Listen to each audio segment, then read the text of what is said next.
Welcome to the US Consulate General and iLEAD presents the third edition of the Jefferson Junior Debates 2025.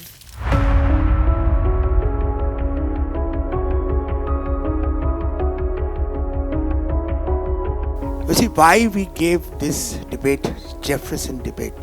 You know, when the American Center wanted me to name this debate, because I had a great respect for Thomas Jefferson. At iLEAD, ideas don't just float, they launch. And this time, they took off straight into space. In association with the American Center, iLEAD proudly hosted the Jefferson Debate, where over 14 schools participated. The topic was, will joint space exploration initiatives between NASA and ISRO strengthen global innovation? And trust us.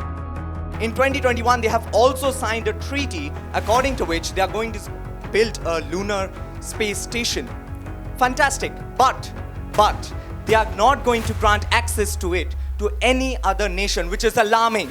This is a quite serious issue, and so what I must say is that we need to stand up against this. The Chandrayaan-1 mission, which was definitely a collaboration between NASA and ISRO, but there is also a fact called geopolitical issues. Not only this, but there is a fact called national security. So both of these leading space companies, being independent gives you the freedom of work.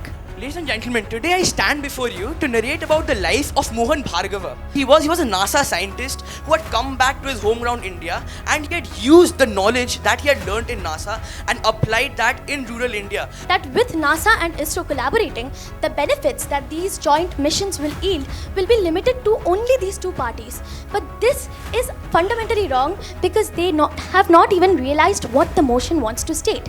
Let me give you an example. The NISAR project between NASA and ISRO, which the full form is NASA and ISRO Synthetic Aperture Radar. This project is not only a new project, but it also helped us to see minute changes in the Earth's crust due to seismic activities. We know that NASA takes the help of colossal budgets, while ISRO is more cost effective.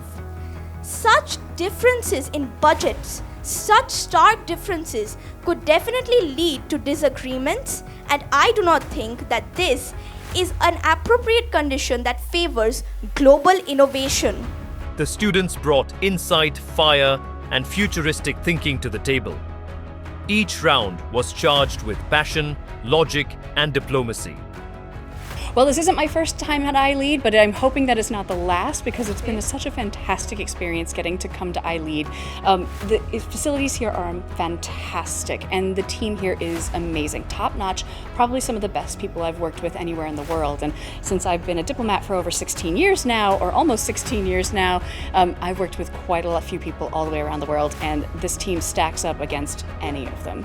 I had so much fun. The kids were so enthusiastic and they were getting into it. There was shouting, there was conversations that were happening, and I was so excited that we got to be a part of it and to see these young debaters really bloom. The students were very engaged, very bright kids. The debate was interesting. People made good use of evidence, coherent arguments. It was great. It's awesome. I mean, they were on their best quality, I guess. I mean, all the teams, like there were 28 speakers all total. So 100% of them were absolutely energetic. It wasn't just a debate. It was a launchpad of ideas. At iLEAD, we believe debate sharpens minds, builds character, and nurtures leadership. That's why platforms like these are essential, especially for school students. Because when young minds learn to speak, think, and question with clarity, they don't just win debates, they shape the future.